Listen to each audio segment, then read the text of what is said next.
In the quiet solitude of a dimly lit room, a lone figure sits at a table, the flickering candlelight casting long, dancing shadows against the heavy curtains. He peers intently into a glowing orb, his voice heavy with a dire prophecy.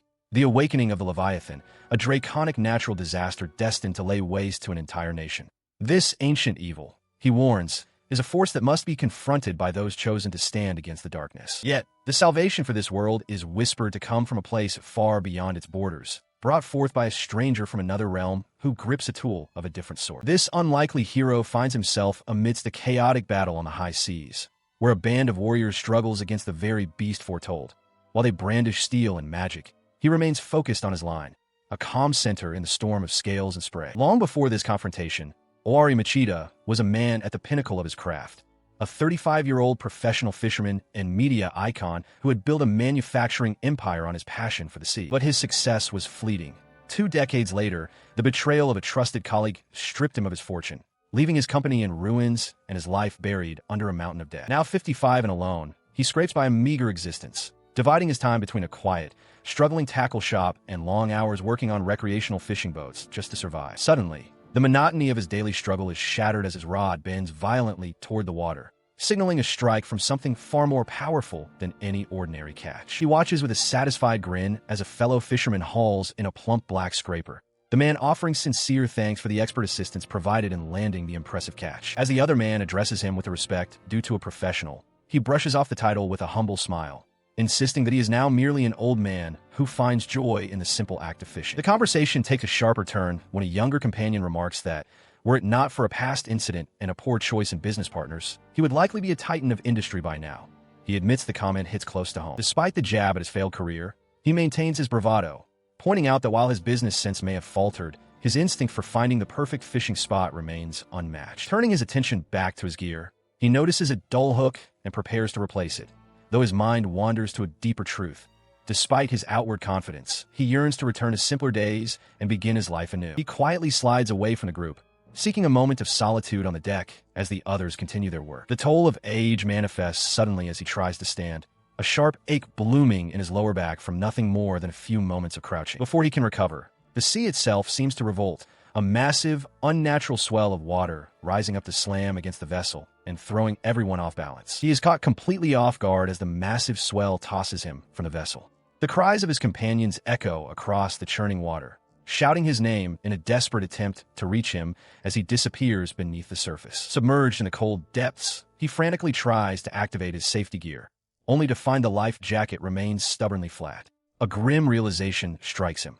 The expiration date must have passed just the day before, leaving him vulnerable to the sea's embrace. As he sinks further into the dark abyss, his belongings, his sunglasses, and his prized fishing rod drift away like ghosts. The absurdity of his situation gnaws at him. He cannot believe his life might end simply because of a single day's oversight, and he begins to accept the cold finality of his fate. Meanwhile, on a distant shore, a young woman with feline ears named Lyrikina scans the horizon with a practiced eye. While others watch from a nearby lookout tower, commenting on her relentless nature, she suddenly brightens, her gaze locking onto a target beneath the waves. She readies her spear, her muscles tensing as she spots a large shadow moving through the water. With a fearless leap, the girl plunges into the sea, her spear leading the way. Those watching from the pier can only marvel at her audacity as she disappears into a massive splash. Moments later, she breaks the surface, gasping for air but wearing a triumphant grin. The water streams down her face as she celebrates her successful dive. Nearby, a thick rope lies coiled on the wooden deck, resting beside a strange, patterned object that has been brought up from the depths. A massive, horned creature with the head of a bull and the body of a fish is hauled from the surf, a thick rope piercing its side. On the shore, 2 beastmen strain against the weight, the younger one shouting that the hook is embedded deep within the beast's flesh. Suddenly, the tension becomes too much, and the thick fibers of the rope fray and snap with a sharp crack. With the line severed, the monstrous fish falls back into the depths with a heavy splash, disappearing beneath the waves. Standing on the sandy beach, the 2 hunters catch their breath. The elder, a man with wolf-like ears, sighs that subjugating such creatures is never a simple task, while his companion worries about the damage already done, noting that an even larger predator still lurks in these waters. Their conversation is interrupted as a figure emerges from the surf, prompting the elder to call out to Lyrikina with a tone of weary frustration. lamenting that she never seems to learn her lesson. She ignores the scolding, standing triumphantly in the shallows as she hauls a sodden, limp body from the sea, announcing with wide-eyed surprise that she has caught a human. The man she rescued, Machida, lies motionless in her grasp, his face pale and his eyes tightly shut against the world. Slowly, the darkness begins to recede as his eyelid flickers, a thin sliver of light piercing through the haze of unconsciousness as he begins to wake. He slowly opens his eyes to find a young woman with feline ears leaning over him, her expression one of genuine concern as she notes his return to consciousness and asks after his well-being. Looking up from his position on the sand, the world is a blur, but he hears her voice again, this time tinged with a hint of surprise as she identifies him as a human. As he manages to sit up, the girl continues her work by a small campfire, remarking that it was a miracle he didn't end up as bait for the creatures of the deep while a wolf-eared man walks past them toward the nearby stacks of supplies. The memories begin to flood back, and he stares blankly into the distance, trying to reconcile the fact that he fell into the ocean with the strange reality he now finds himself in. Surveying his surroundings, he wonders if he has stumbled into some sort of elaborate costume convention. But the sight of the elder and the youth, both possessing genuine wolf-like features, forces him to acknowledge that these are true beast folk. He rises to his feet, his gaze drifting past the group of demi-humans to the sky above, where a winged reptilian creature soars through the air, further shattering his sense of normalcy. Gripping the coarse sand beneath him, he feels the undeniable texture of the earth, a physical confirmation that this is no dream, leading him to mutter in disbelief at the impossibility of his situation. With his fingers digging into the ground, he looks out at the unfamiliar horizon, the desperate question of where he has ended up finally escaping his lips. He stares up at the sky, the sight of winged beasts soaring above confirming his impossible reality. The simple sight of laundry drying nearby feels surreal against the backdrop of a world that shouldn't exist. Nearby, a large pot simmers over a crackling fire, while just offshore, a massive, scaled tail breaks the surface of the water, a reminder of the unknown depths. The young woman with cat ears leans in, her eyes wide with disbelief as she repeats his story, questioning if he truly fell into the sea while fishing. Beside her, the elder watches with a more measured, skeptical expression. As they sit around the small camp, the elder tries to process the stranger's claim, asking for clarification on the idea that he originated from an entirely different world. He touches his jaw, a new realization dawning on him as he examines his features. He appears significantly younger than the 35-year-old man he remembers being. She dismisses his existential confusion, telling him he should simply be grateful to be breathing, though he pleads with them not to treat him as if he has lost his mind. Her curiosity quickly shifts, and she leans forward with a bright smile, handing him a drink while demanding to hear more about this fishing he mentioned. Taking the offered cup, he finds her enthusiasm unexpected, questioning if she truly has an interest in the craft, to which she gives an eager, affirmative response. He watches as Lyrikina pores over an old picture book, her eyes wide with wonder at the illustrations of fish that adventurers used to catch in ages past. Clasping her hands together with a blissful expression, she shares her dream of one day embarking on a grand journey, much like the legendary figures in her stories, to feast upon an endless variety of fish. While he takes a quiet sip from his wooden mug, the young wolfman interjects, teasingly pointing out that her interest lies solely in the eating rather than the actual act of fishing, prompting a flustered and defensive protest from the cat-eared girl. The conversation takes a sudden, somber turn when the youth casually mentions that fishing as a culture died out long ago, a revelation so shocking that it causes him to spit out his drink in a spray of disbelief. He stares ahead in a stunned, wide-eyed silence, the weight of the statement hanging heavily in the air as he struggles to process the idea of a world where his lifelong passion has been forgotten. Seeking clarification, he asks if the art of fishing has truly vanished from this realm, and she solemnly confirms that it is indeed a lost practice. The elders and the youth look on with practical confusion, suggesting that if his goal is simply to obtain food, the efficiency of a net or a harpoon would be far superior to the archaic methods he describes. He attempts to bridge the cultural gap, explaining with a thoughtful expression that for him, fishing is not merely a means to an end, but rather a profound and personal battle against the forces of nature itself. He leaned back, eyes fixed on the sky as he contemplated the state of his craft. In this strange land, the very culture of fishing seemed relegated to a mere footnote, functioning as a commercial industry in only the rarest of instances. As he sat amidst the tropical flora, the thought weighed heavily on him. If fishing was nothing more than a pastime and not a necessity for survival, had it truly become obsolete here? The silence of the beach stretched out before him, punctuated only by the distant cries of winged creatures circling above. He was suddenly overcome by the weight of this realization, crying out in despair at the thought of being unable to survive in a world that had lost the soul of the hunt. His outburst was met with a calm rebuttal from the cat-eared woman, who suggested that the necessity of his skills remained an open question, much to the shock of the village elder. She turned to her companions with a bright, hopeful expression, declaring that this outsider might just be the savior their island desperately needed. Under the shadow of a tall wooden watchtower, the group stood on the shore while the man knelt at the water's edge, the waves lapping gently against the sand. Reaching out, he let his fingers brush against the cool surface of the sea, feeling the pulse of the tide. He stands upon the shore, the familiar grit of the sandy beach beneath his boots grounding him. As he gazes out, the scent of salt water fills his senses, a stark reminder of the world he thought he had lost. The traveler gazed out at the vast expanse of the ocean, finding a strange comfort in how the waves mirrored those of his own world. However, his peace was short-lived when a bizarre, single-eyed creature washed up on the sand, its presence a jarring reminder of the alien nature of this land. As he contemplated the strange sight, a familiar voice broke his concentration. Lyricina bounded over, her eyes wide with curiosity as she asked if they could try their hand at fishing in these unknown waters. She listened as he explained that while the sea seemed inviting enough, they were completely lacking the necessary equipment to catch anything. He watched as she refused to let that dampen her spirits, confidently asserting that she knew exactly what was required. Drawing from the knowledge of picture books, she listed the essentials: a simple stick, a bit of string, and a sharp hook. She added with a grin that in her stories, people even used magic to fish, a revelation that left the traveler reeling with disbelief. Their conversation was interrupted by the arrival of the young wolfkin, who announced to the elder that he had brought the requested item. Sensing his confusion, the elder of the wolf tribe stepped forward. He gave a firm command to the youth, instructing him to hand over the item they had brought. He then turned his gaze toward the traveler, addressing him simply by his species. As the focus shifted away from him, the traveler watched as the youth unwrapped the bundle, revealing a piece of fabric that seemed to pulse with a strange familiarity. The young hunter asked if the object struck a chord, and his eyes widened in shock as he recognized the item from his past. He can hardly believe his eyes as he recognizes the familiar mechanical glint of his own fishing gear.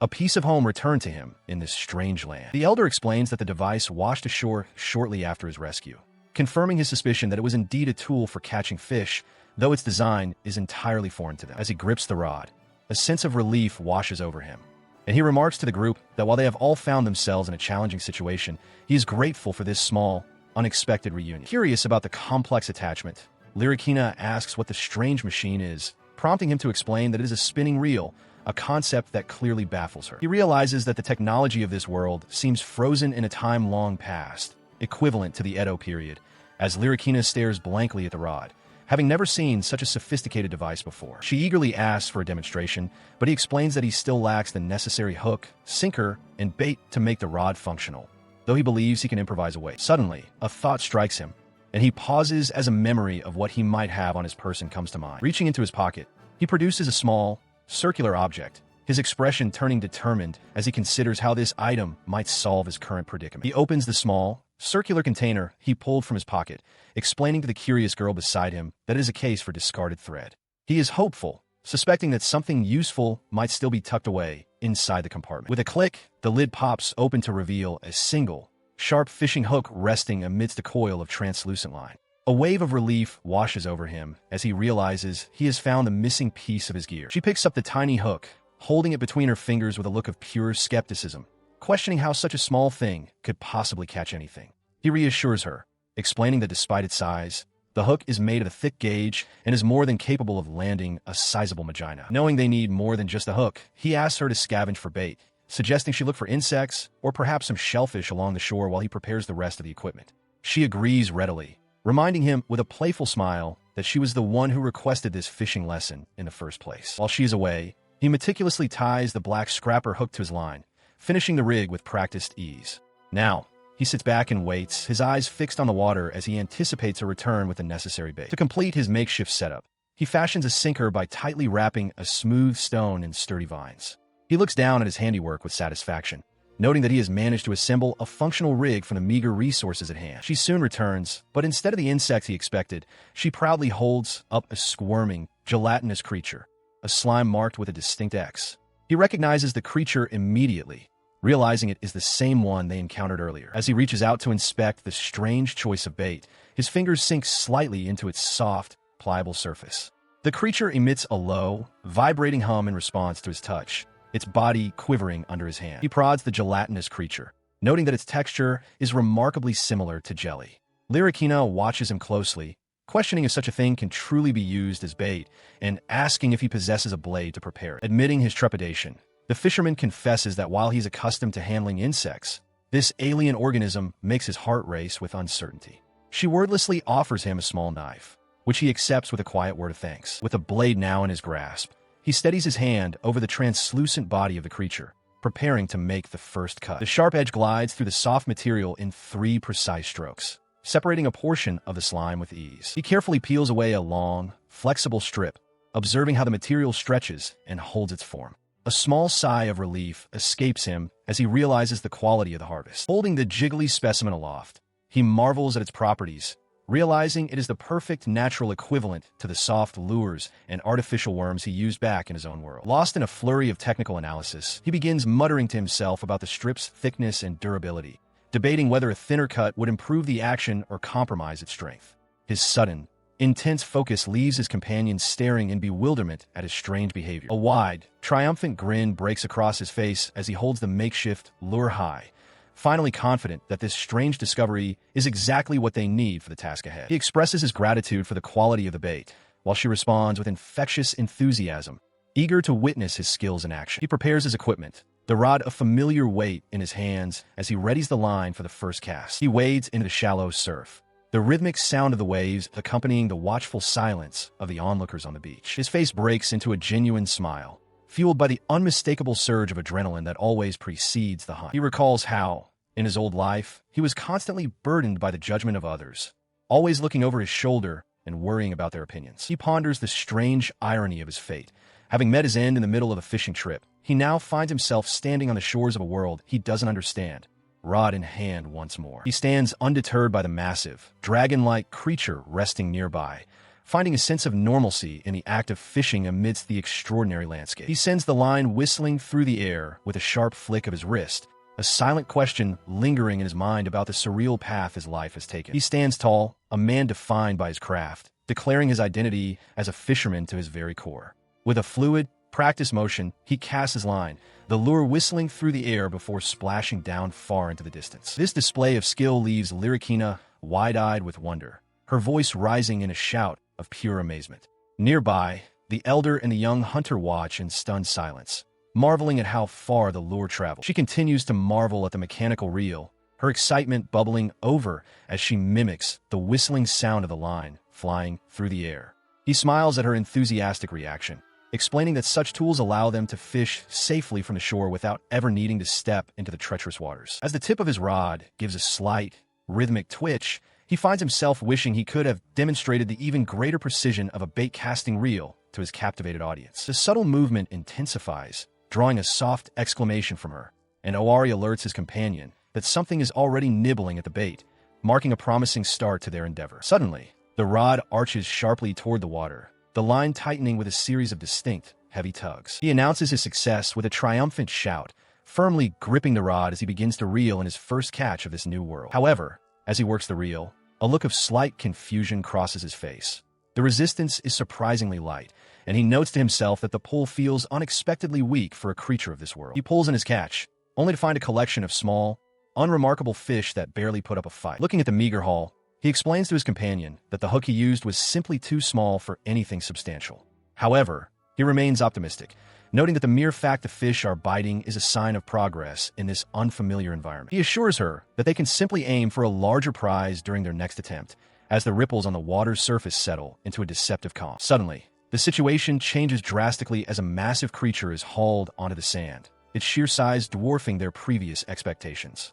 The young woman watches in awe, shouting about the incredible scale of the catch while he strains against the weight of the rod. While she celebrates the bounty and the feast it promises, he stares at the giant fish with a growing sense of unease. He finds it incredibly strange that such a large creature offered so little resistance during the struggle, and a troubling realization begins to dawn on him that something is not right. Determined to investigate further, he adjusts his grip on the handle and prepares to move the massive specimen. With a sharp grunt of effort, he heaves against the weight. As they both stand over the gargantuan creature, the silence of the beach is heavy with the mystery of its effortless capture. Before he can react, the creature's tail lashes out with a sudden, powerful thump, sending him sprawling backward onto the sand. She watches in confusion as he tries to find his words, realizing too late that the fish was far from defeated. He stares at his open palm, a quiet realization settling in. It wasn't some sudden surge of personal power that allowed him to land such a beast. Lying flat on his back beside his oversized reel, he acknowledges the truth. His equipment has undergone a profound transformation, becoming far more powerful than he ever imagined. A weary, self-deprecating smile touches his lips as he accepts his own limitations, musing that perhaps he really is just an old man after all. His moment of reflection is interrupted by a sudden movement. The elder who had been watching him with such distrust is now bowing deeply, offering a sincere apology for his earlier hostility. Both the elder and the younger wolfkin press their foreheads toward the ground, their voices thick with desperation as they implore him to reveal his name. Taken aback by their sudden reverence, he simply identifies himself as Machida Owari. The elder's plea grows even more urgent as he explains their dire situation. They are prisoners of this island, and he begs Lord Owari to lend them his formidable strength. The reason for their terror becomes clear amidst a graveyard of rusted blades and bleached skulls. The creature that emerged from the depths is no mere fish, but a legendary predator known as the Warrior Eater. He stood silently as the wolfkin bowed low before him in a display of desperate supplication. They addressed him with newfound reverence, calling him Lord Owari, and pleaded for him to use his extraordinary skills to fish up the legendary predator that had long haunted their shores. The story shifts to the shores of Iron Island, the ancestral home where the beast folk race makes its life. On the maritime route connecting this secluded land to the Mystica continent, a sudden and terrifying threat has emerged, preying upon any adventurers foolish enough to attempt the crossing. These travelers were systematically hunted, their vessels no match for the horrors lurking beneath the waves that struck them down one by one. The elder's face hardens as he identifies the predator as the Warrior Eater, a revelation that leaves the visitor from another world questioning the grim reality of the casualties and whether people are truly dying. He listens as the young hunter casually mentions a recent elven victim, struck by how nonchalantly the locals discuss such a gruesome fate, as if being eaten is a common occurrence. The elder clarifies that while death is a constant in their lives, the true crisis lies in their total isolation. The fact that they cannot leave the island has become a major problem for their people. Though he is internally paralyzed by the thought of unknown, man-eating monsters, the young hunter and the cat-eared warrior drop to their knees, pleading for his assistance in the subjugation of the beast. He clutches his arm, his mind racing with a concern that goes far beyond the immediate danger of the hunt. He decides to accept their request, expressing a desire to try his hand at fishing in this world. Feeling a debt of gratitude for his rescue, he offers his skills to the beast folk, hoping they can be of some use. Having committed to the task, he asks to be introduced to someone with deep knowledge of the warrior eaters. The elder and his companion are visibly relieved, promising their full cooperation and support for whatever he might need. The elder pauses to consider the request, his hand going to his chin in thought before he suddenly points toward a figure nearby. He identifies Lyrikina as the most qualified person for the mission, as she has been the most active member of their tribe in tracking the monsters. She sits nearby, seemingly focused on her own tasks as the group discusses her involvement. Hearing of her dedication, the fisherman is moved, mistakenly believing she is driven by a selfless desire to protect her people. He gasps in admiration, touched by what he perceives as her noble spirit. This misconception is quickly corrected by the young wolfman, who explains that her motivation is far more primal. She simply wants to eat the creatures. Despite this revelation, the fisherman decides they should still consult her, hoping she possesses the information they need. They approach the shore where she is stationed, and the young hunter calls out to her, announcing that their guest wishes to learn about the warrior eater. The fisherman watches with a mix of curiosity and uncertainty as they wait for her response. As she turns, her true nature becomes clear. She is practically salivating at the thought of the hunt, her eyes wide with a hunger that borders on obsession. The young hunter covers his face in shame, lamenting how embarrassing her single-minded focus on food can be. She listens intently, her ears twitching with anticipation as Owari ponders the rarity of fish in this world. He suggests that perhaps he could try his hand at cooking one, a proposal that immediately piques her interest. Hearing this, she lunges forward, closing the distance between them in an instant. Her eyes wide with excitement, she demands to know if such a feat is truly possible, catching him completely off guard by her sudden proximity. He gently nudges her back, noting that she is far too close for comfort. Turning his attention to the massive creature before them, he admits that while he has never handled a specimen of this magnitude, he is confident in his ability to manage it since it is, after all, just a fish. As the beast folk gather around to watch, he begins to inspect the catch, poking at its side with a long pole. The onlookers whisper among themselves, curious about the human's intentions and the strange ritual he is about to perform. He begins to explain the technique of Nujime, a method of brain spiking used to ensure the quality of the meat. He points out that by locating the intersection of the lateral line and the gill cover, One can strike the brain directly, preventing the fish from thrashing and ruining the flesh during the filleting process. With his plan set, he leaps into the air, spear held high as he prepares to deliver the decisive blow. The beast folk watch in a mix of awe and confusion as he descends toward the giant fish, his focus entirely on the target he just described. He drives the spear home with a guttural roar, the sharp point piercing the exact spot on the creature's head.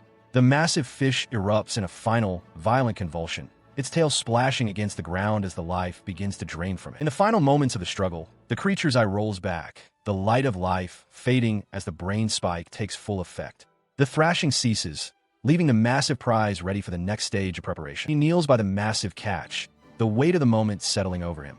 Lyrikina watches, suggesting that with his guidance, her superior beast folk strength could have finished the job.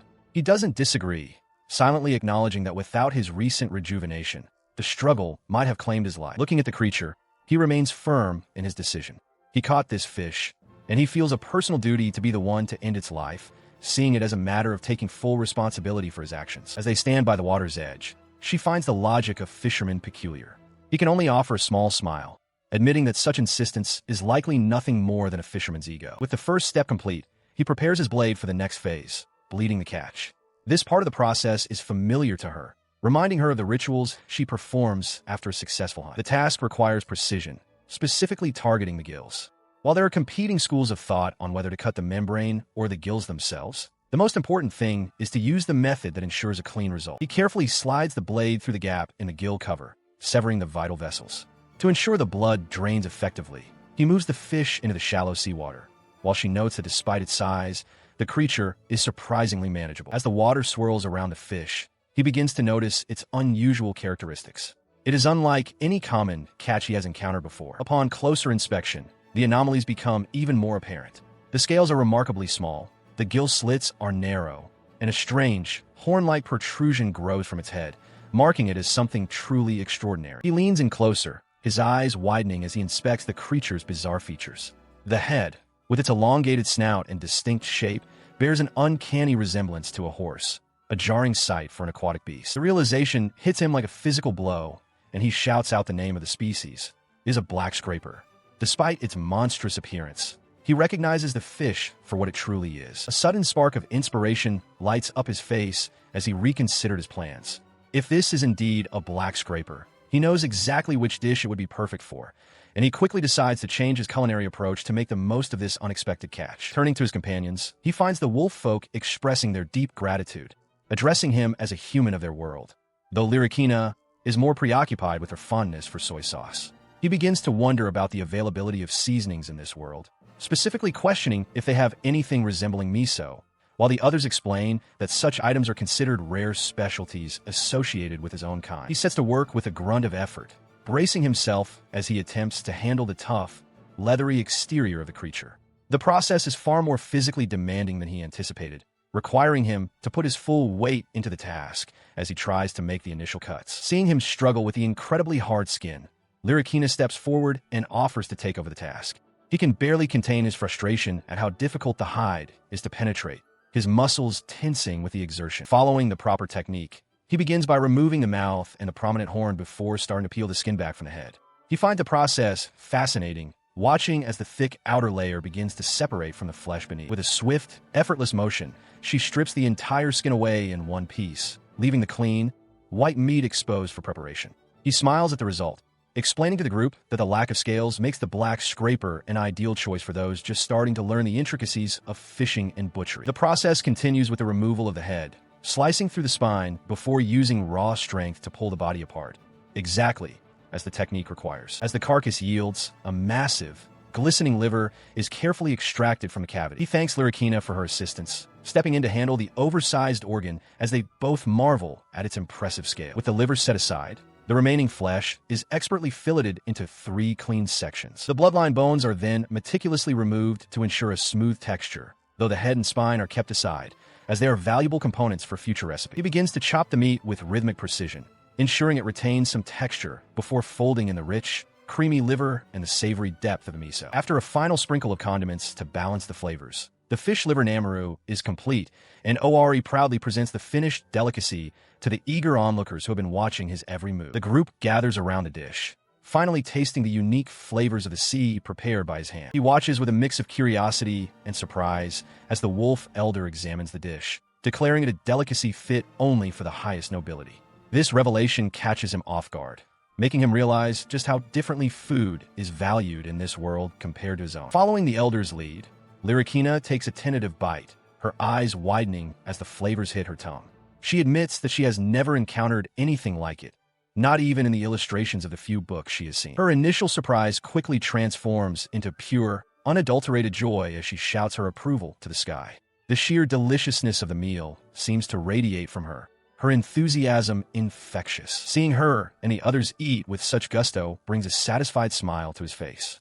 He reflects that the effort of preparing the complex dish was entirely worth it just to witness such a genuine, positive reaction. Deciding he shouldn't miss out on his own creation, he picks up a portion and prepares to dig in. He announces his intention to join the feast, his appetite finally catching up with his pride as a cook. As the group settles into a comfortable rhythm of eating in the open clearing, a sudden thought or sound causes him to pause. He looks around, a small hum of curiosity escaping him as he senses a shift in the atmosphere. While watching Lyrikina continue to eat with abandon, a sense of unease begins to flicker in his mind. He wonders if by introducing such advanced culinary techniques, he is inadvertently crossing a boundary or disrupting the natural order of this world. This internal debate is abruptly overshadowed by a chilling turn in the conversation as the others speak of death as a common occurrence. His eyes widen in horror when they casually mention that elves have recently been hunted and eaten in unprecedented numbers, a grim reality that shatters the peaceful mood of the meal. He stared down at the morsel on his spoon, a cold sweat breaking out as he asked if this creature was a man-eater.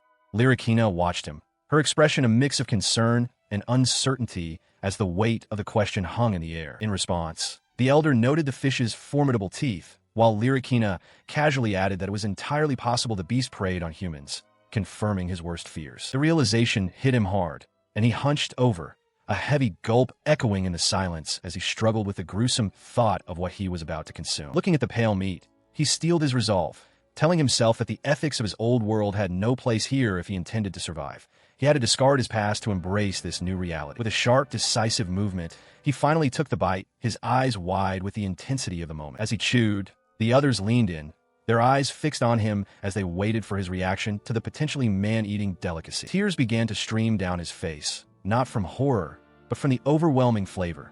He admitted it was delicious, knowing this first taste of the new world would be etched in his memory forever. Once the initial shock of the meal passed, he turned his gaze toward the horizon, his voice dropping to a serious tone as he brought the conversation back to the mysterious warrior eater. He sits with the group, the air heavy with the weight of his previous question.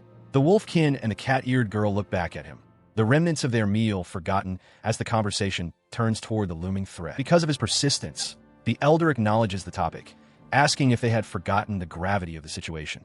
Lyrikina reacts with a start, her ears twitching as the elder offers to explain the nature of the warrior eaters. In response, she points toward the shoreline, drawing attention to a solitary wooden stake driven into the seabed. The others follow her gaze, confirming the presence of the marker amidst the gentle waves. This stake is but one in a long, orderly line that stretches across the expanse of the water, marking a path that continues all the way to the distant continent. As he observes the markers, he considers the geographical rarity of the area, comparing it to a phenomenon where low tides reveal hidden land bridges. He finds it unsettling, noting that he has never faced an attack in such shallow waters before. Meanwhile, her expression clouds as she admits that a specific memory has been troubling her. She begins to recount the day the warrior eater first made its presence known to her. She explains that despite the natural sensitivity beast folk possess for detecting nearby presences, she remained completely unaware of the danger. The memory of standing in the shallows, searching for the hidden predator, still haunts her. The water had been calm around her legs, showing no sign of life until the very moment of the strike. It was as if the creature had simply manifested out of nothingness. She explains that the creature emerged directly from the earth, a detail that immediately catches the man's attention. While she sighs in embarrassment over the suddenness of the encounter, he begins to piece the puzzle together, questioning the impossibility of an attack from beneath the very ground they stand on. She reveals that her survival was no mere stroke of luck, but thanks to the sturdy adamantite greaves she wore, which bore the brunt of the beast's assault. Pointing to the deep indentations in the metal, she offers proof of the creature's terrifying power, the tooth marks etched clearly into the surface. He approaches her with a strange request, asking to take the damaged armor off her hands, much to her confusion as she considers them nothing more than scrap now. With a confident smirk, he declares that while the monster's true form remains a mystery, he has already devised a way to lure it out, intending to use the very armor it tried to eat as bait. Owari holds up a large, metallic, spoon-shaped greave, his expression one of casual confidence. Lyrikina looks on in utter disbelief, questioning how anyone could possibly catch fish with a piece of leg armor. He simply smiles, holding the heavy object aloft as if its purpose were obvious. He then turns his attention to the group, wondering aloud if they know of a craftsman capable of processing the material. He clarifies that he has no intention of using the bulky greave exactly as it is, seeking to refine it for his specific needs. In response, the elder gestures grandly toward a stout, focused craftsman, presenting him with a flourish as the solution to their problem. Meanwhile, outside the workshop, the local villagers whisper among themselves, skeptical of the rumors that the human brought by the elder is intended to deal with the warrior eater. They dismiss the idea as utterly ridiculous, unable to believe a mere fisherman could handle such a threat. Inside, the rhythmic clang of a hammer fills the air as the blacksmith begins his work, his face set in grim concentration.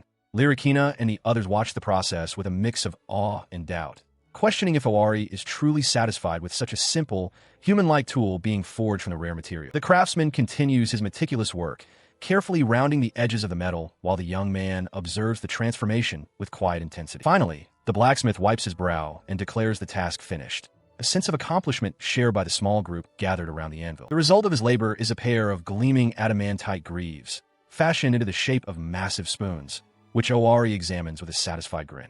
The legendary material has been reborn into a tool perfectly suited for his unconventional methods. He expressed his deep gratitude, assuring the craftsman that the work was more than sufficient. The blacksmith, wiping sweat from his brow, noted that while adamantite's extreme hardness made fine detail nearly impossible, the result was exceptionally sturdy. He then asked for the fisherman's final verdict on the piece, curious if it met his unique requirements. Turning his gaze toward the horizon, he remarked that the only task remaining was to successfully hook the legendary warrior eater. The weight of the upcoming challenge hung in the air as his companions looked on, realizing the time for preparation had ended. With a confident smirk, the fisherman declared that landing the beast was his responsibility alone. He held the polished adamantite lure aloft, its surface gleaming with the promise of the hunt. By the following morning, word of the attempt had spread, drawing a large crowd of villagers to the water's edge. He noted the sheer number of spectators, while Lyrikina observed that the people seemed to be pinning their hopes on his success, their faces a mix of anxiety and anticipation. Among the onlookers, the mood was a mix of skepticism and grim humor. One man shouted that he would at least provide a proper burial if the attempt ended in tragedy, while others whispered about the recklessness of facing such a monster with nothing but a thin rod and a strange piece of metal. Despite the dire warnings and the pressure of the crowd, he felt a strange sense of peace. He gripped his fishing rod, finding comfort in the familiar weight and the simple clarity of the task ahead. Reflecting on his journey, he realized that in this strange new world, he was a nobody, free from the burdens of his past. This anonymity was a gift, allowing him to pursue his passion for fishing with a pure, unadulterated joy he hadn't felt in years, regardless of the stakes. With a fluid, practiced motion, he flicked the rod, sending the unbaited metal lure soaring over the water.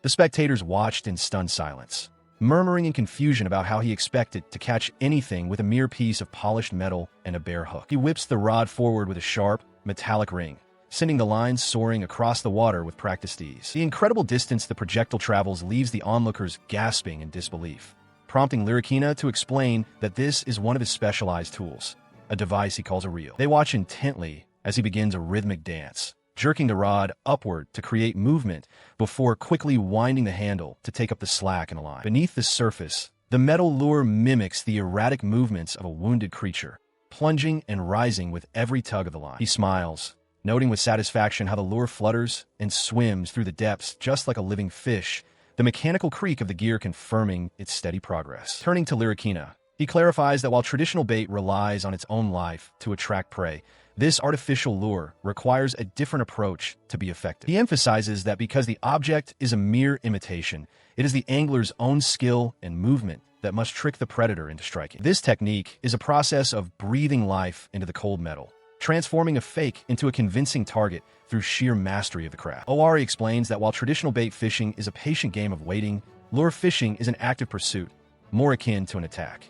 Lyrikina nods, finding the logic sound as they stand by the water's edge, observing the shift in strategy. He casts the line, and the artificial lure hits the surface with a soft splash, beginning its descent into the depths. As it sinks, the metallic surface catches a strayed beam of light, emitting a sharp glare that cuts through the murky water. Suddenly, a massive, toothy maw erupts from the darkness, snapping shut around the lure in a violent explosion of water. The fisherman's eyes widen in an instant of pure reflex as the rod jerks violently, the line snapping taut against the sudden, massive resistance. He shouts in triumph, confirming the hook is set, though the sheer weight on the other end is staggering.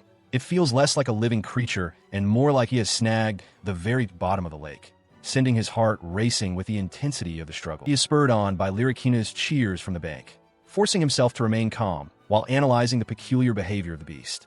It doesn't flee like a typical fish. Instead, it holds its ground, a trait that triggers a flash of recognition in his mind. This predator is a master of ambush, possessing a low-profile body that allows it to remain undetected even in water shallower than a man's knee. It is a creature large and patient enough to hunt humans, waiting silently for the perfect moment to strike. The armored warriors stood vigilantly by the water's edge, their metallic gear gleaming under the sun. They were unaware of the danger lurking just beneath the surface, drawn to the very protection they wore. It was the glint of their polished armor that triggered the predator's instinct. The warrior eater was known to strike at anything reflecting light, making even non-combatants wearing shiny trinkets potential targets. Standing a safe distance away, the fisherman spotted a dark, elongated shape slithering through the shallows. He realized with a start that he could see the distinct shadow of a massive fish moving toward his line. He didn't panic, knowing that relying solely on the reel's mechanical strength would snap the line.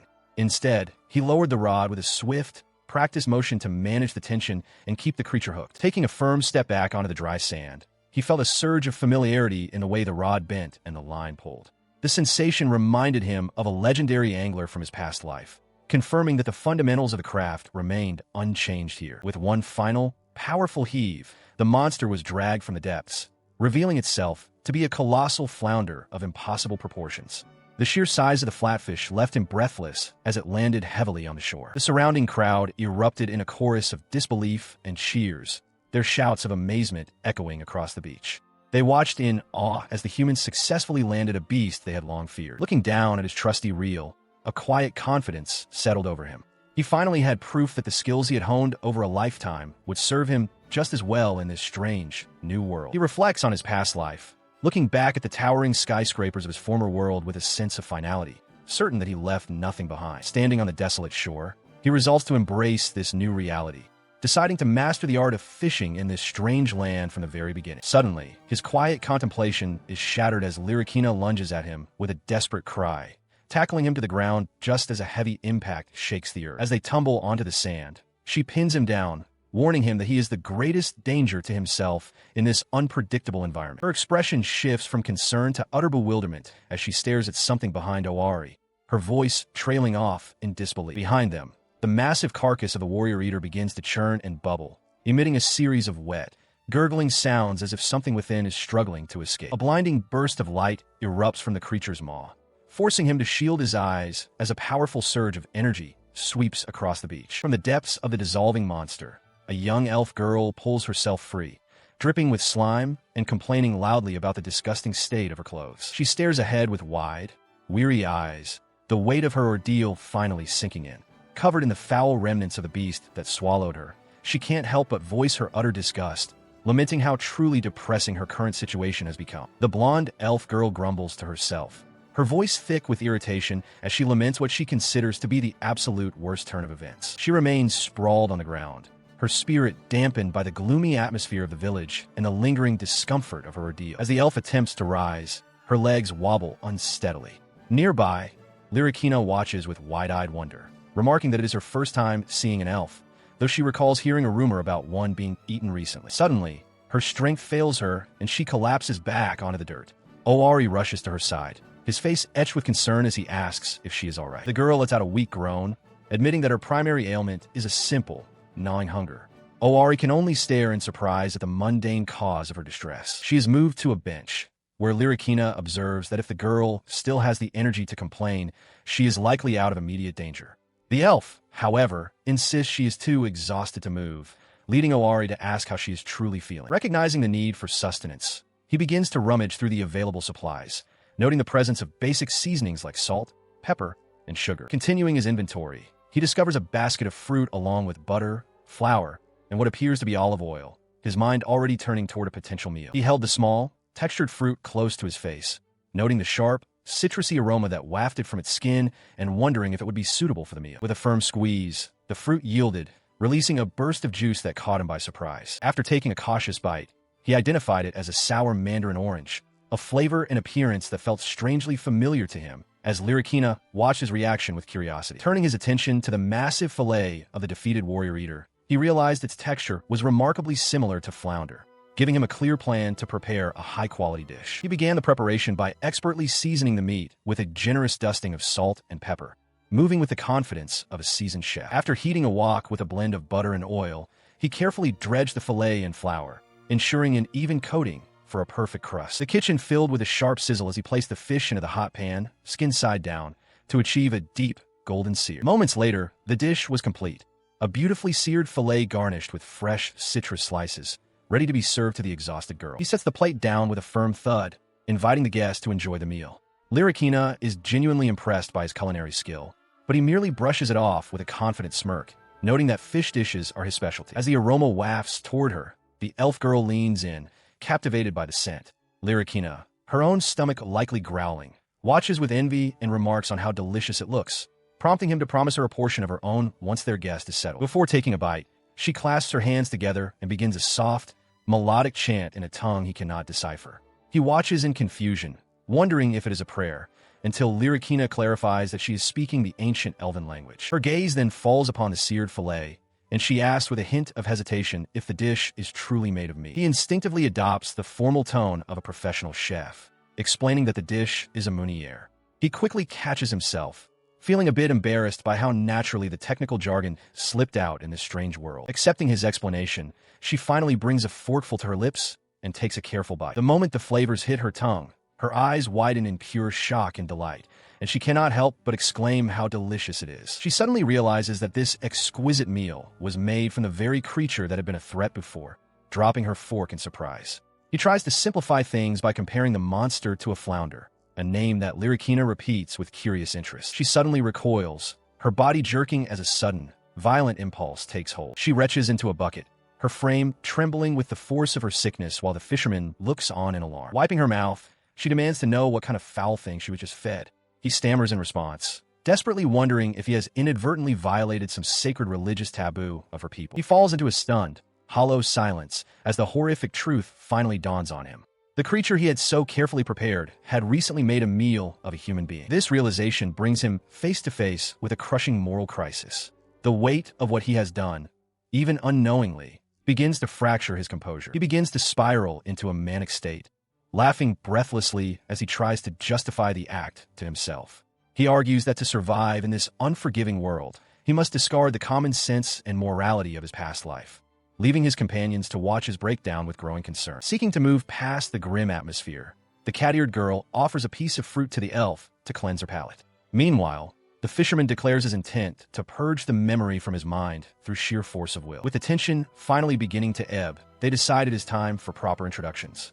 The fisherman and the cat-eared girl share their names before the elf finally reveals her own, Spira Leopard Valesneria. She acknowledges the feat of her own survival, nodding as her savior expresses his disbelief at her enduring days within the belly of a beast. With a humble smile, she offers her gratitude for the rescue that finally brought her back to solid ground. To explain her resilience, she describes the protective magic she cast, creating a shimmering barrier that shielded her from the creature's digestive depths while she waited for a moment. Watching her, the fisherman realizes she was simply biding her time, but she clarifies that while escape was always an option, her inability to swim made the open ocean a far greater threat than the fish's stomach. When questioned by Owari about her motives for traveling to such a remote island, she brightens, eager to discuss the legendary carbuncle fish that drew her there in the first place. She elaborates on the creature's biology, noting that during their peak breeding season, these particular fish undergo a remarkable transformation, developing a unique and valuable trait upon their scales. With a flourish, she reveals the prize. The fish actually grow genuine gemstones on their bodies, and her entire mission was to harvest these rare treasures. Listening to her, the man clenches his fist in a mix of awe and disbelief, his mind racing as he considers the impossible creatures he has encountered, from gargantuan flounders to living jewel mines. He looks toward the horizon with a wide, genuine grin, fully embracing the realization that this strange new world is nothing short of a paradise for someone with his passions. He makes a joke about being a fisherman that Spira finds incredibly lame, claiming it's so bad it makes her brain stop working. Spira turns her attention to the others, seeking confirmation that they were the ones who caught the massive fish that had swallowed her. Lyrikina confirms the feat with a simple nod, leaving Owari to wonder if she's being serious about the ease of the catch. Examining the fishing rod, Spira marvels at the tool used to land such a beast, noting its unusual construction. She admits that after seeing a tool infused with such powerful magic, she finds their story much easier to believe, much to Owari's surprise. The elf begins to list the enchantments she detects on the rod, mentioning enhancement magic, durability magic, and a rare form of ownership magic. She demonstrates the ownership magic by attempting to turn the handle, which emits a sharp creak as it resists her touch. Despite accepting the magical nature of the rod, she admits she still finds the claim that Owari came from another world difficult to swallow. She is still covered in the sticky residue of the creature that swallowed her, and the discomfort is clearly visible on her face. With a look of pure disgust, she declares her desperate need for a bath, while her companion reminds her that she was, after all, inside a stomach until just moments ago. Seeking relief, they find a secluded spot by the water where the steam rises gently from the rocks. Her travel-worn garments are cast aside, draped over a nearby branch to dry in the open air. Sinking into the warmth, she lets out a sigh of pure bliss, the heat of a natural spring washing away the grime and the lingering trauma of her ordeal. It is, in her estimation, the absolute best feeling in the world. As she relaxes, she admits to herself that she had vastly underestimated the beast folk, having expected nothing more than a cold splash of water rather than this luxurious hot spring. Her companion laughs, enjoying the stunning view of the mountains and the river alongside her. The tranquility of the moment is briefly interrupted when the cat-eared girl calls out her name, drawing her attention away from her peaceful reverie. Suddenly, the water erupts in front of them as a massive, dark silhouette of a fish leaps into the air with a powerful splash. It is a startling sight, the creature's scales glinting momentarily in the light. The great fish crashes back into the river, sending a spray of water over the two bathers as it disappears beneath the surface once more. Seeing her surprise, the cat-eared girl casually mentions that there is a specific type of fish in these waters capable of producing gems. This revelation causes her to bolt upright, demanding to know why such a crucial detail wasn't mentioned sooner. The group observes a magnificent, patterned fish gliding through the water, its scales shimmering with the promise of gems. The cat-eared girl and her companion watch in awe as the man identifies the creature, noting its striking resemblance to a common carp. He confirms that this specific variety is known as a Nishikigoi, pointing out the distinct and vibrant color patterns that set it apart from its more mundane relatives. Drawing on ancient knowledge, he explains that while many believe these creatures were created through human intervention, they actually originated as a natural mutation. He references historical texts that describe these vivid colors, red, blue, black, and white, appearing spontaneously in the wild long ago. The revelation of the fish's nature immediately shifts the conversation toward its utility. While the man clarifies that such creatures are typically kept for their beauty rather than sustenance, the cat-eared girl's eyes light up with hunger as she eagerly asks if it is edible. Despite the excitement, he decides it is time to conclude their excursion for the day. His sudden announcement catches the others off guard, leaving them standing in disbelief as he prepares to depart. The prospect of losing their potential prize sends the cat-eared girl into a panic, her eyes welling with tears at the thought of the meal escaping into the deep.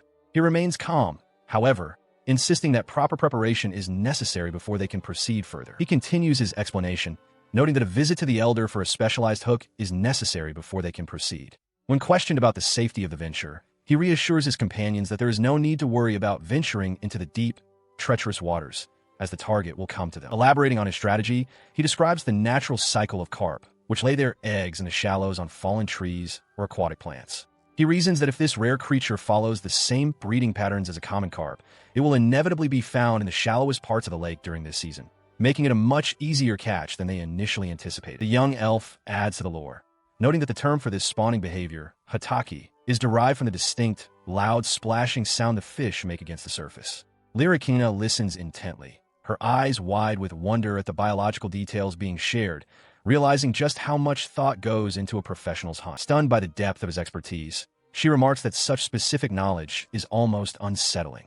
He, however, simply asks her to stop describing his passion for fishing as something scary, clearly more focused on the task at hand than his reputation among the locals. As they make their way toward the water, the group's dynamic shifts to the upcoming meal, with Lyrikina already dreaming of a feast made from the leftovers of their previous catch. Spira remains playfully suspicious of his confidence, while he maintains a steady, determined pace toward the shoreline. Their preparations are finalized with two simple but crucial items: a piece of common bread and the custom-forged hook provided by the village elder. These tools, though humble, are the keys to their unconventional plan to lure the legendary fish. Suddenly, a massive tail breaks the surface of the water with a violent splash, confirming their theories. The target has revealed itself exactly where he predicted it would be. With the prey in sight, he rallies the group, his voice filled with command as he signals the start of the hunt. Lyricina lets out a cry of excitement, while Spira prepares the bait, the moment of truth finally upon them. He stands with the group at the rocky shore, the water churning with the activity of the fish as the hunt for the carp begins in earnest. He's questioned by Spira regarding the purpose of the bread they brought, and he jokingly suggests they are making sandwiches before correcting himself, confirming it is indeed the bait. This choice is practical, as carp are omnivores that can be lured by many things, including earthworms, sweet potatoes, and corn. Holding a loaf, he explains that because bread was readily available in Lyricina's village, it serves as the perfect tool for their current task. He then demonstrates the process, simply tearing off a piece and pressing it onto the hook, much to the surprise of the elf who expected something more complex. With the line prepared, he begins to cast the rig into the water, warning the others to move with caution so as not to disturb the fish during their spawning. As he works the mechanical device on his rod, Spira admits that in all her 160 years of life, she has never seen such a tool as this fishing reel. The revelation of her age leaves him momentarily stunned,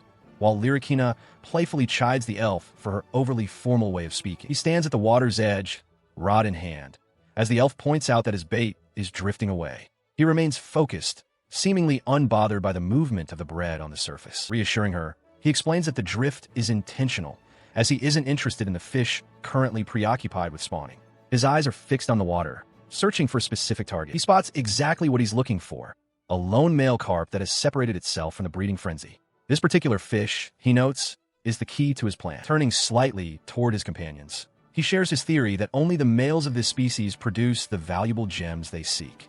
The cat-eared girl and the elf exchange a look of mild surprise at this specific observation. The secret lies in the small, white, bump-like protrusions known as nuptial tubercles that appear on the males during the breeding season.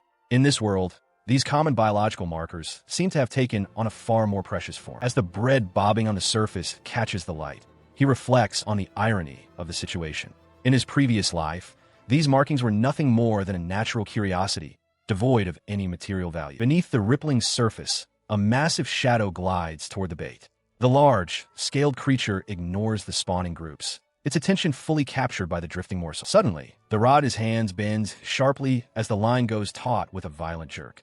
The cat-eared girl cries out in excitement, alerting him to the strike he had been patiently anticipating. He cautions against rushing the hook set, explaining that carp are cautious creatures that will repeatedly suck in and spit out the bait to test it before fully committing to the bite. Suddenly, the line goes taut with a sharp strain, and with a decisive movement, the hook is firmly set into the prey. A massive splash erupts as the fish fights back, but he maintains his grip, cranking the reel steadily while noting the incredible initial burst of power typical of a hooked carp. As the struggle continues, the dark shape beneath the surface begins to emerge, drawing gasps of anticipation from the girls as he puts his full weight into the final pull. The creature lands heavily on the bank with a wet thud, revealing a bizarre, human-like face and a cluster of shimmering, pearl-like gems embedded in its scales. Spira marvels at the sight of the human-faced fish, her eyes wide with wonder, while Lyricina looks on in awe at the successful catch. Despite the slime coating the creature, the elf girl is completely entranced by the gems, her usual composure replaced by a goofy, almost obsessive delight that leaves him questioning her sudden change in temperament. Seeing their excitement, he sighs at their antics, but agrees to prepare the catch, prompting cheers for his specialized cuisine as they look forward to the upcoming meal. He begins the preparation by announcing the need to dispatch the creature and drain its blood, while the others express their eagerness to finally eat. With a powerful grunt, he brings a heavy blade down, the force of the strike splitting the large fish instantly and leaving him momentarily stunned by the ease of the feat. The cut is remarkably precise, severing the thick scales and dense bone in a single, clean motion. His companion notes how convenient physical enhancement magic can be, a sentiment he silently agrees with as he looks at the results of his bolstered strength. Reaching into the cavity, he carefully extracts a dark, glistening organ, relieved to have located it without incident. As the cat-eared warrior rushes over, hoping for a delicacy, he quickly corrects her, explaining that this is the gallbladder, a bitter and dangerous part of the fish. This specific organ is notorious for its toxicity, If punctured, its bitterness ruins the meat, and consuming it can lead to severe illness, organ failure, or even death. After the careful removal and a thorough washing of the meat, the group begins the cooking process, combining sake, sugar, and soy sauce over a steady flame to prepare their meal. He continues the culinary demonstration, explaining that once the broth reaches a boil, the fillet should be added to simmer slowly. His companions watch with rapt attention, their excitement bubbling over as they applaud his expertise. After skimming away the surface impurities, he carefully places a drop lid over the pot to ensure the flavors meld perfectly. The result of his patience is a glistening dish of otherworldly carp, umami and I, the meat tender and saturated with a rich, savory glaze. Under the glow of a full moon, the group gathers around the fire, their cheers echoing through the night as he reveals that the preparation took a full 3 hours of slow simmering. He lifts a succulent piece of the carp with a fork, inviting everyone to finally taste the fruits of their labor. Taking the first bite, the trio experiences the complex flavors of the mountain-dwelling creature simultaneously. They are immediately overwhelmed by the quality, with the cat-eared girl howling in delight while he observes that the clean mountain water has left the meat remarkably fresh and free of any muddy aftertaste. Looking over at the elf, he remarks on her willingness to partake this time. She clarifies that her previous hesitation was only due to a distaste for man-eating fish, a concern that doesn't apply to these isolated mountain specimens. She sits quietly with the group, the soft clink of utensils the only sound until the conversation turns to the safety of their surroundings. Owari points out that this river is known for its tranquility, mentioning that he has never heard of a single person being attacked in these waters.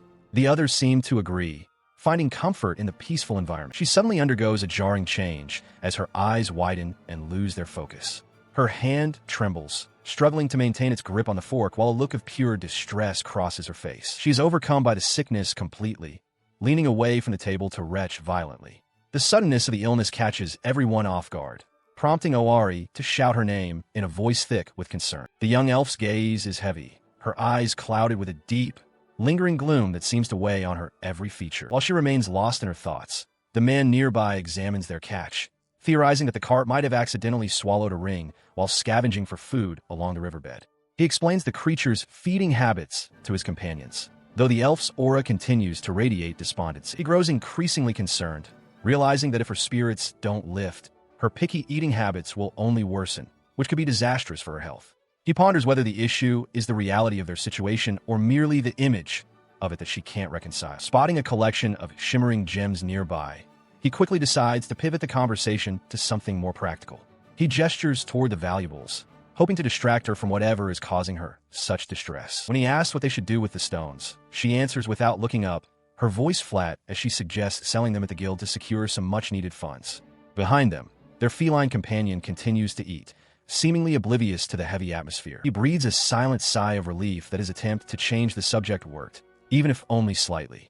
She adds that the ring they found earlier might also fetch a high price, showing a flicker of her usual pragmatism despite her ongoing gloom. She watches as Machida turns the ring over in his fingers, his mind already calculating the potential profit it might bring at the guild. Taking a closer look, she observes that the band lacks any trace of imbued magical power, a curious detail for such an ornate piece. As he marvels at the craftsmanship, comparing it to a fine gemstone ring, she warns him that the true nature of its effect remains a mystery until someone actually equips it. Before she can finish her warning, he slides the ring onto his finger, prompting her to scream in terror and deliver a sharp, reflexive slap to his face that sends him reeling. Panting from the sudden exertion, she admits that his reckless lack of hesitation makes his claim of being from another world feel dangerously real. The weight of her reaction hits him, and his face pales as he realizes that an unknown effect could very well mean a lethal curse. While he spirals into a panic about his impending doom, Lyrikina steps in to examine the ring, though her primary concern seems to be the loss of her fish supplier should he perish. She firmly grasps his hand to inspect the artifact,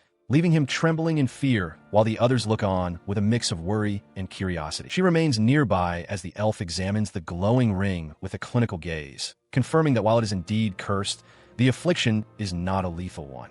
It is a specific type of magic, one that demands the item be returned to its rightful owner. Relieved by this news, the fisherman asks for clarification, and the elf explains that while the situation is a hassle, returning the ring to its owner will cause it to slide off and lift the curse entirely. He grumbles about the casual disregard for safety inherent in these otherworld standards, but she merely smiles, adding that even if he fails to return it, only his finger will be lost, a prospect that seems to put the cat-eared girl at ease. Because he has only just arrived in this strange land and knows no one, He points out that finding the original owner is an impossible task, a realization that seems to please the elf. Seeing an opportunity in their shared predicament, he adjusts his glasses and boldly proposes that they form a party together. She is momentarily stunned by the suggestion, prompting him to double-check if she truly wants to team up with a self-described middle-aged guy, though she quickly clarifies that he is proposing they become formal allies. The newcomer admits his ignorance of the local customs, but notes that in his own world, someone with a specific fishing prowess is regarded as much more than just an average man. Accepting the arrangement, she declares that she will assist him in breaking the curse while he lends his strength to the fish subjugation, cementing their status as mutually beneficial allies. She accepts his hand, sealing their pact with a firm grip. He smiles warmly, expressing that he is counting on her as they move forward together in this new partnership. As they settle into their agreement, she suddenly brings up another name, catching him completely off guard with the unexpected suggestion. Looking at him with a knowing, playful glint in her eyes, she suggests that he should extend an invitation to Lyrikina to join their party before they set off on their journey. The suggestion causes the cat-eared girl to flush a deep, embarrassed crimson, prompting further teasing about how adorable she looks when she is flustered. He stammers in response to the sudden pressure of the situation, only to be interrupted by a stern, booming reminder from the sidelines about the absolute necessity of obtaining parental approval first. Shortly after, the group gathers near the village watchtower where the elders express their profound gratitude for his vital assistance in dealing with the threat of the warrior eater. To further show their appreciation, the village craftsman presents him with a specialized set of fishing gear, meticulously crafted based on the fascinating stories he had shared with them. With their preparations finally complete and the promise of a grand feast ahead, the trio stands ready to embark, the cat-eared warrior leading the way with a shout of infectious enthusiasm. She and the others make their way across the shallow coastal waters, leaving the Wolfkin village behind as a massive shadow glides silently over the waves. As the tide begins to rise, the group's leader urges them to quicken their pace, his boots slung over his shoulder as he wades through the deepening surf. He admits to feeling the physical toll of their recent journey, his legs heavy with fatigue, yet he finds comfort in the belief that the dangerous predators they faced earlier are now far behind them. While the cat-eared warrior enthusiastically waves her final farewells to their hosts, the elven girl offers a calm reassurance, noting that such monstrous threats are a rare occurrence in these lands. The peace is shattered in an instant when a colossal avian predator dives from the sky, its talons locking onto the man's heavy pack and hoisting him clean out of the water. His companions can only watch in stunned silence, their eyes wide with disbelief as their leader is suddenly plucked from their midst. A desperate cry echoes across the bay as the great bird beats its wings, carrying its human prize high into the air and away from the shore. From a hidden vantage point, a horned woman lowers her telescope, a predatory smile playing on her lips. Though her original target was the elf, she muses that this human hostage will serve her purposes just as well. He is hoisted into the air, his screams echoing across the water as a massive avian familiar snatches him from the dock. On the shore, his companions watch in stunned silence. She stares up at the receding silhouette, recognizing the creature as a familiar belonging to their companion. Guilt washes over her as she realizes her own actions likely triggered this sudden abduction. The elf remains frozen in contemplation, her brow furrowed as she tries to decipher the bird's motive. She weighs her options, unsure of the best course of action in this bizarre turn of events. Within her mind, a battle of conscience erupts. A virtuous version of herself pleads for a rescue mission, while a more cynical, devilish counterpart suggests that abandoning him is the only logical way to survive. The debate intensifies, shifting to cold strategy. The virtuous side argues that he is a vital asset for future battles, while the darker side points out that keeping the gems they've already secured is a guaranteed win, especially since meeting their owner again would mean losing the treasure. Her internal humming is interrupted by a blunt observation from her companion. The realization hits her. They no longer possess the gems they were just debating over. The cat-eared warrior points toward the sky, clarifying the situation with a single devastating fact. The treasure they prize so highly is currently being carried away by the bird, right along with their friend. Without a second thought, she plunges into the water, her speed leaving the elf in awe. The memory of the exchange returns. He had entrusted the gems to her simply because her pack was the only one with space left. While she desperately gave chase from ashore, the great bird continued its steady flight, carrying its captive further away. Owari dangled helplessly from the creature's talons, his fishing rod still clutched in his hand as the wind whistled past. He forced himself to remain still, his mind racing to grasp the gravity of his predicament. He reasoned that reckless struggling would only lead to a dangerous fall into the shallow waters below, yet the sheer absurdity of the situation threatened to overwhelm his senses until a sudden sight caught his eye. Emerging from the waves was a massive, arching structure that dominated the horizon. Stunned by the scale of it, He marveled at what appeared to be a magnificent reef, its perfect curve rising high above the surface of the sea. The sight triggered a wave of nostalgia, reminding him of the famous Injetsu Island back in Wakayama Prefecture. Though technically a restricted small island rather than a simple reef, the resemblance was uncanny, bringing a brief, bittersweet smile to his face. He recalled the serene evenings spent fishing for bigfin reef squid, watching the sun dip below the horizon through a similar stone arch. It was a memory of a simpler time, a stark contrast to his current airborne journey. As the bird flew further, he noticed more of these structures protruding from the water in a long, rhythmic line. His initial wonder turned to confusion as he realized the sheer number of these reefs and the strange, segmented pattern they formed. The true nature of the formations became terrifyingly clear as they passed directly overhead. These were no rock formations, but the colossal, bleached skeletal remains of a gargantuan sea creature, its massive ribs and skull resting partially submerged in a crystal-clear water. A cold realization washed over him as he stared down at the bones, the reality of being in another world finally sinking in with brutal clarity. Ahead, a coastal town of white stone buildings clung to the cliffs, the destination of his forced flight. He stared down in disbelief as the bird carried him over the coastal settlement, his eyes widening at the sight of colossal skeletal remains resting in the shallow waters. The sheer scale of the bones confirmed his suspicion.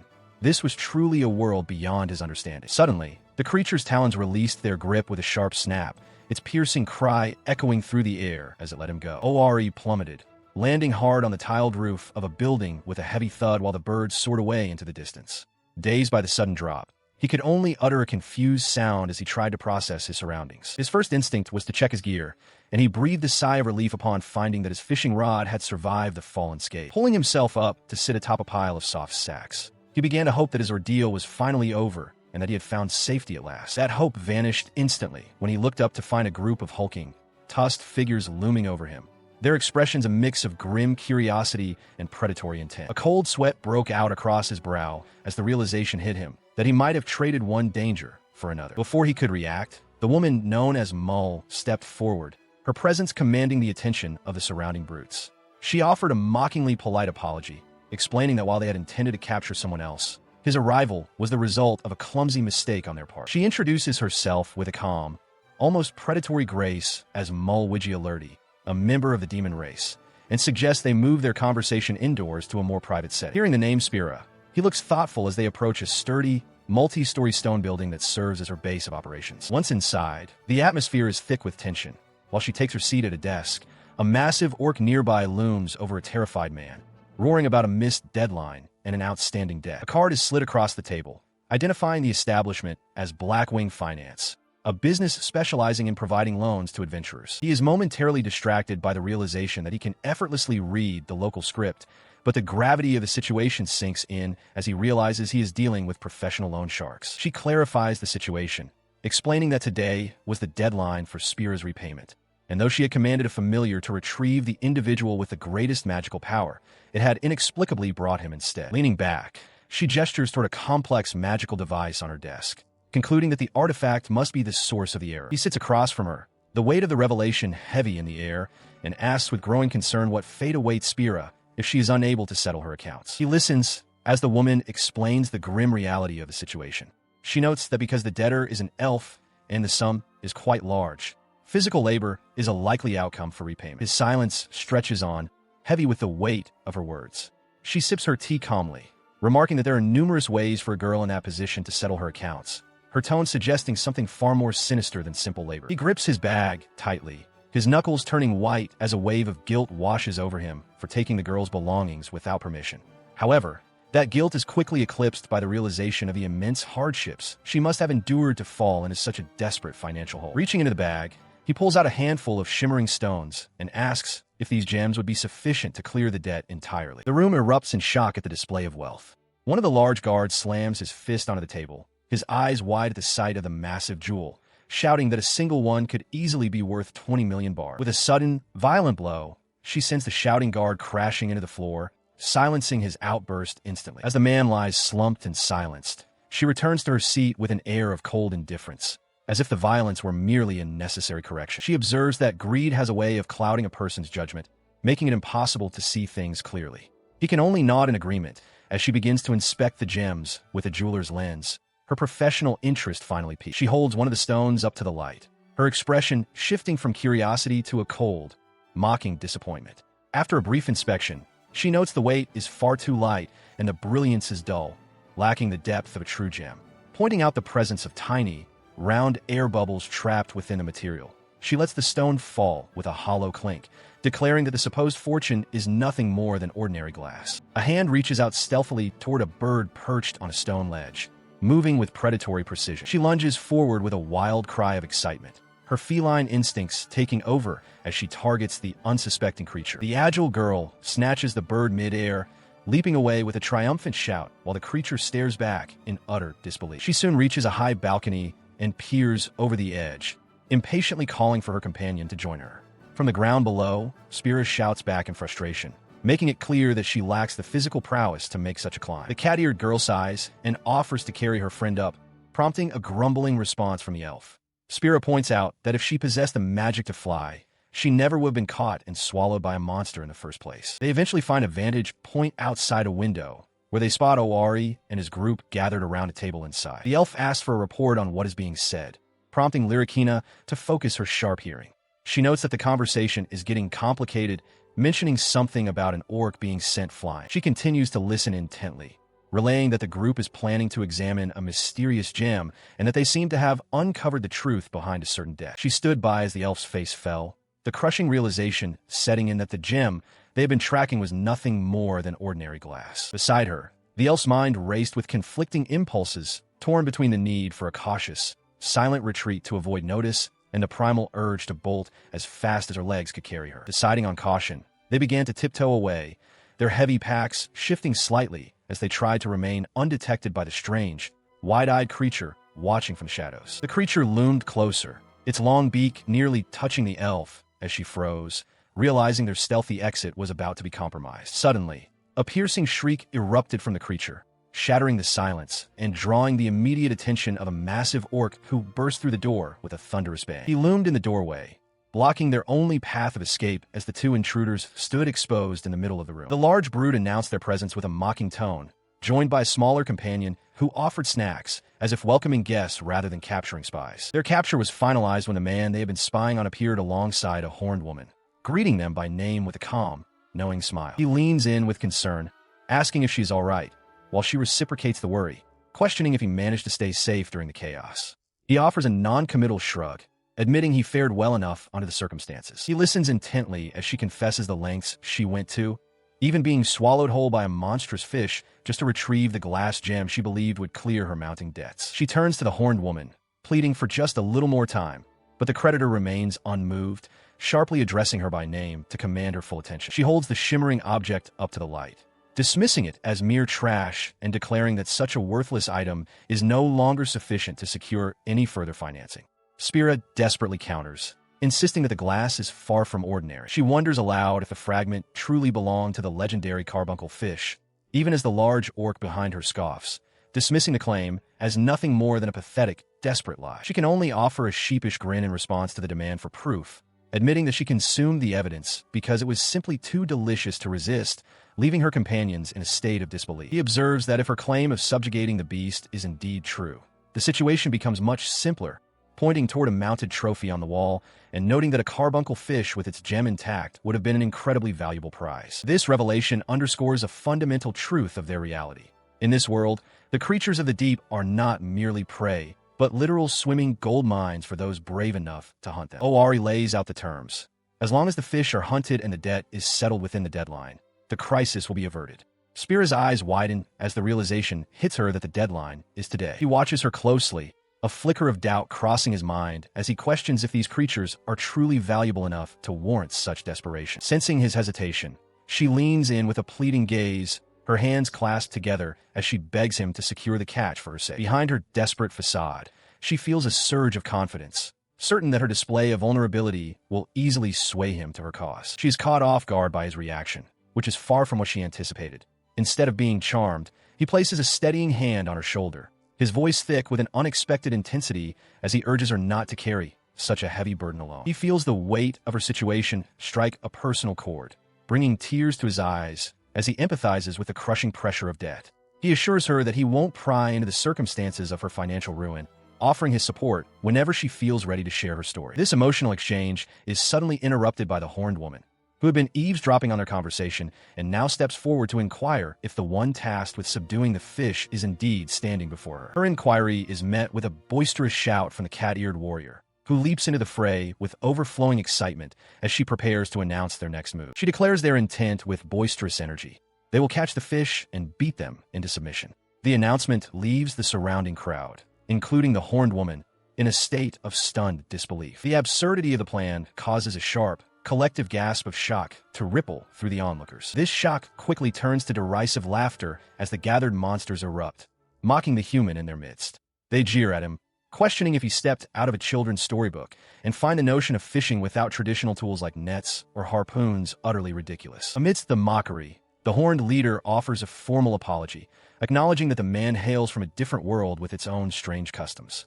She grants them leave to proceed with whatever unorthodox methods they see fit. Seeing the man's commitment to helping the elf girl with her mounting debts, she decides to extend a gesture of support. However, this assistance comes with the caveat of a small favor she intends to ask of him later. He soon sets to work, vigorously grinding a collection of stones in a heavy mortar. The elf girl watches him with a puzzled expression, prompting him to explain that these are no ordinary rocks he is pulverizing. He identifies the mineral as hematite, explaining his plan to transform it into a specific red paint. Having secured the raw materials from the horned woman's mining operations, he watches as the elf girl carefully sifts the crushed or to refine the powder. Holding the fine red dust in his palm, he introduces it as Bengala. He shares the historical significance of the substance, noting its vital role as an anti-corrosive coating used to protect the hulls of fishing vessels. He meticulously coats the massive fishhook with a specialized mixture of Bengala powder, walnut oil, and pine resin, applying the techniques Owari learned to ensure the gear survives the depths. Simultaneously, the heavy rope is submerged in a basin of water infused with the same red mineral powder, allowing the fibers to absorb the protective treatment. Once the soaking is complete, the focus shifts to the connection point where the treated rope meets the metal of the hook, ready for the next stage of preparation. With a sudden, graceful motion, Spira unleashes a surge of energy that instantly wicks away every drop of moisture from the gear. The air hums with the force of the spell, leaving the rope perfectly dry in a matter of seconds. Observing the results of her magic, he runs his fingers over the now dry fibers, marveling at the efficiency of the process. The texture is firm and the treatment has set perfectly, thanks to the unexpected magical assistance. Still intrigued by her display, Owari asks if she had employed wind magic to achieve such a result. She clarifies that it was actually a form of drain magic designed to absorb moisture, a spell she finds particularly effective when dealing with creatures like giant toads or slimes that rely on high water content. Accepting her explanation, he proceeds to tie the treated rope securely to the eye of the fishhook. With the structural components joined, he reveals the final, crucial element of his specialized rig. This final addition is a brilliant, multifaceted gem, which he identifies as a carbuncle fish's glass. The stone catches the light, its crystalline surfaces promising to act as the perfect lure for their intended prey. With the rig now complete, he declares the preparation finished. When his companion asks if they should begin scouting for a suitable location, he confidently states that he already has a specific spot in mind, and they set off toward the water's edge. He finally reaches the destination, a place known as Bone Reef. The landscape is dominated by the bleached, colossal remains of a prehistoric amphibian, its ribcage and skull forming a natural harbor against the backdrop of a coastal settlement.